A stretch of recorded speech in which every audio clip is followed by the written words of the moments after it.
My husband is not fond of PDA and would rather show his affection for me in private. One of the things he does that makes me weak in the knees is when his alarm rings in the morning. The first thing he does after pressing the snooze button is roll over to face me, extend his arms signaling that I put my head on his arms and hug me tightly. He does this for around 10 to 15 minutes or until the next alarm rings. He leaves for work really early in the morning, usually an hour before I do, and this moment gives us time to just be with each other without any distractions of the world. My husband is a kinda like a big muscular guy, and his hugs and cuddles are the best, making feel like I'm in the safest little cocoon.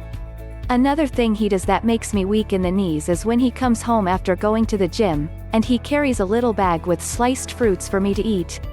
Other than that, all the things that he does for our growing family, working hard and caring for me, makes me weak in the knees and makes me fall in love with him more each day.